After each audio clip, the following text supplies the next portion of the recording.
नमः हरे हराये नमः।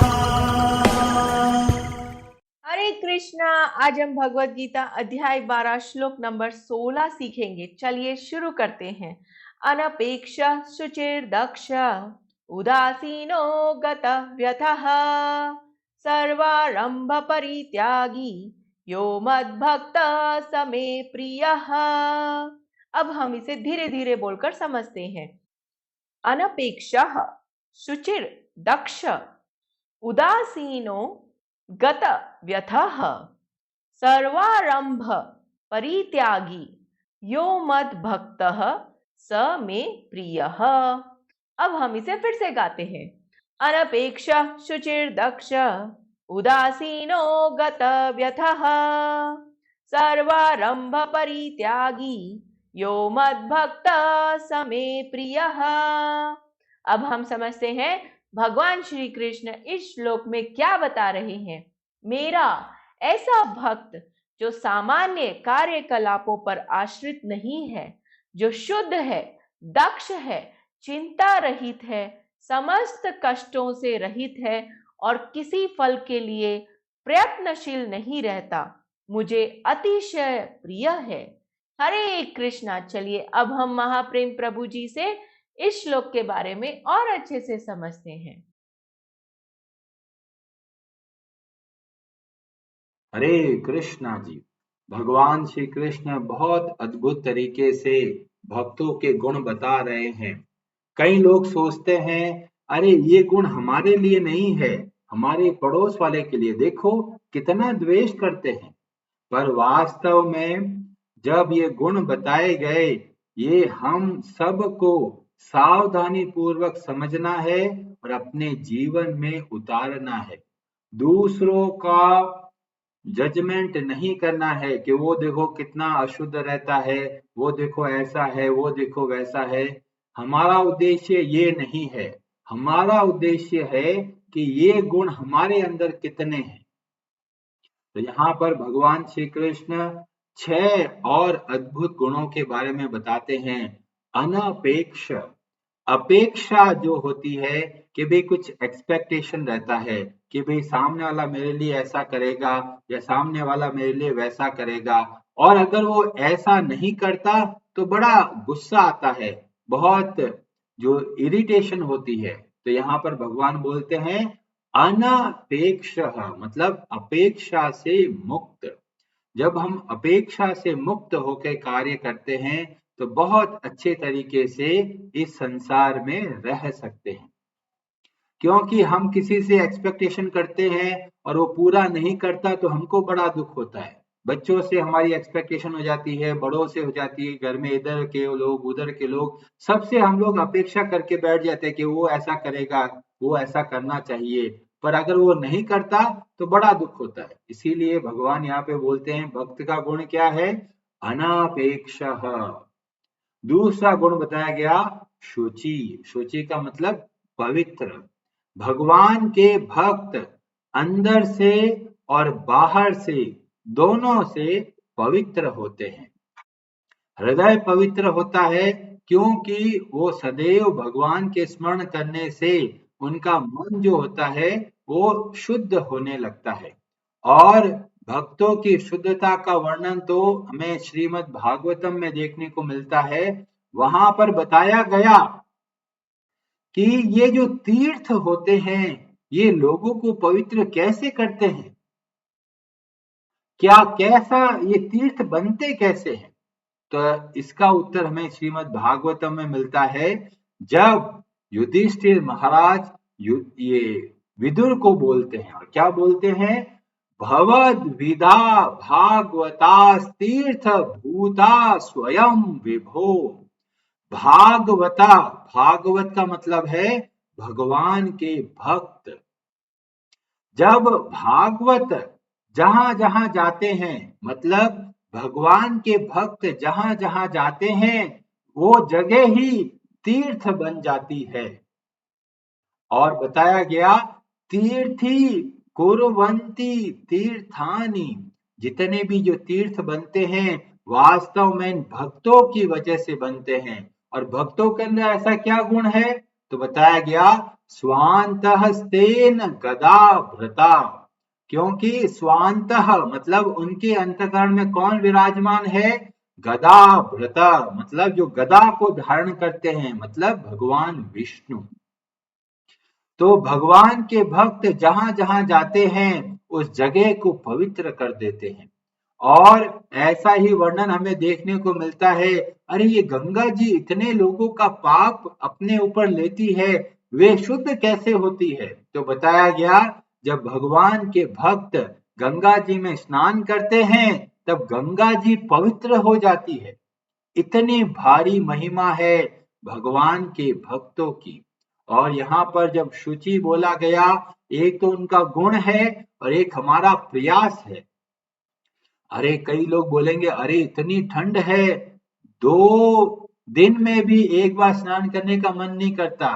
और यहाँ पर बोला गया, प्रभुपाद जी बोलते हैं एक दिन में 2 बार स्नान करना चाहिए।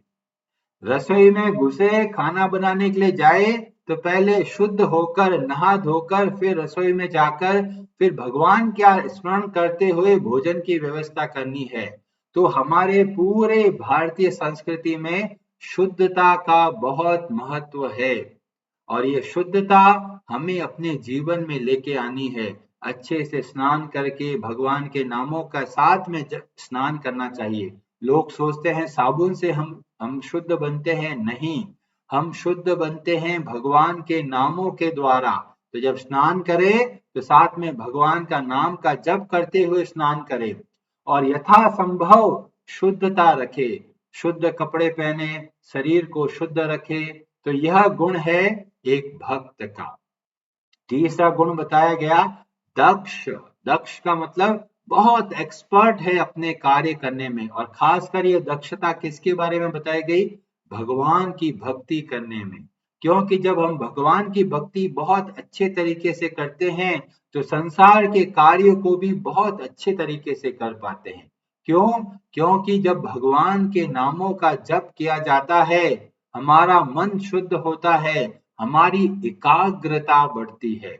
और जब हम एकाग्र होकर कंसंट्रेशन के साथ में कोई कार्य करते हैं तो वो कार्य में बहुत अद्भुतता आ जाती है। और इसीलिए हमें बताया गया कि हमारे कार्यों को बहुत अच्छे तरीके से करना है।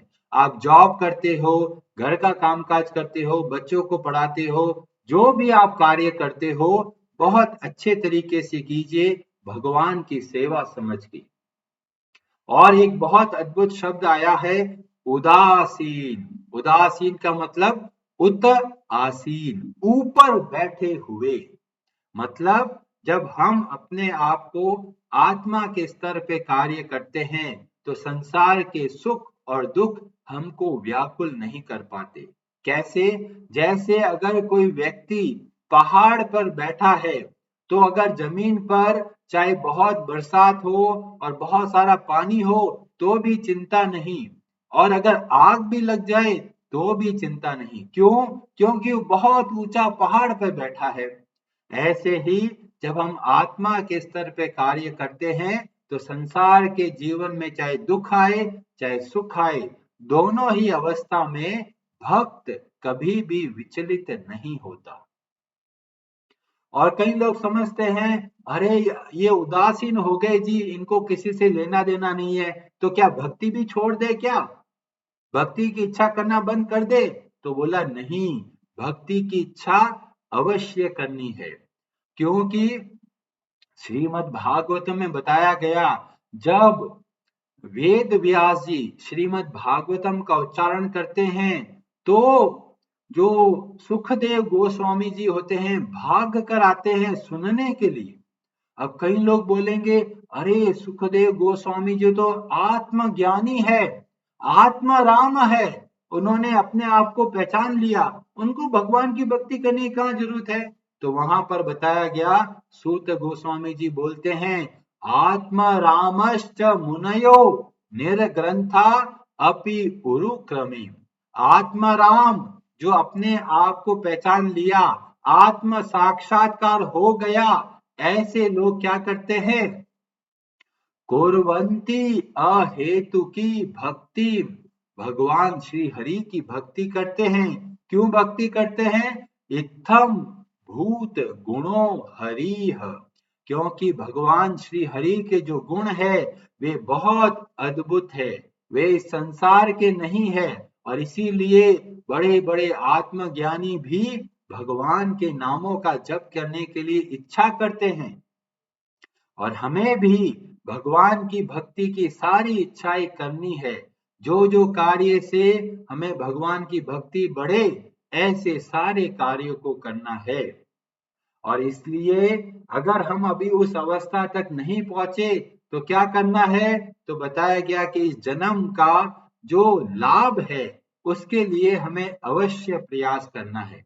कई लोग सोचेंगे, अरे मैं तो ज्ञानवान हूँ, ज्ञान के मार्ग में जाने वाला हूँ। कोई बोलेगा मैं तो सांख्यवादी हूँ, कोई बोलेगा मैं अष्टांगवादी हूँ, कोई बोलता है जी मैं अपने धर्म का पालन करता हूँ। कुछ भी कीजिए, मूल उद्देश्य क्या है? तो भागवतम बोलते हैं, जन्म लाभः परः पुंसाम अन्ते नारायण स्मृतिः।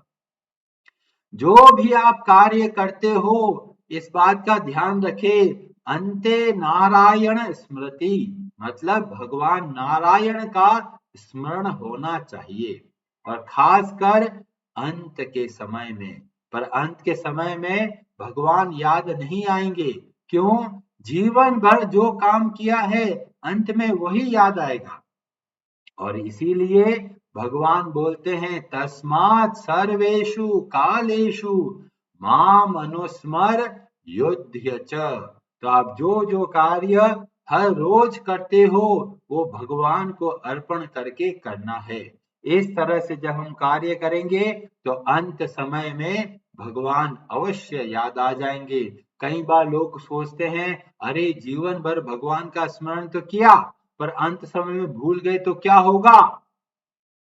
तो भगवान कहते हैं उसकी चिंता मत करो। अगर जीवन भर प्रयास किया है और अंत समय में अगर कोई व्यक्ति एक्सीडेंट हो गया, कोमा में चला गया, किसी कारण से भगवान को याद नहीं किया, तो भी कोई चिंता नहीं।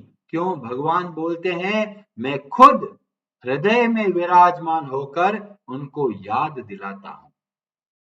तो भगवान के लिए हर रोज कार्य कीजिए, नियम से कार्य कीजिए। हरे कृष्णा जी। आप सबका बहुत बहुत धन्यवाद। हरे हरे नमः।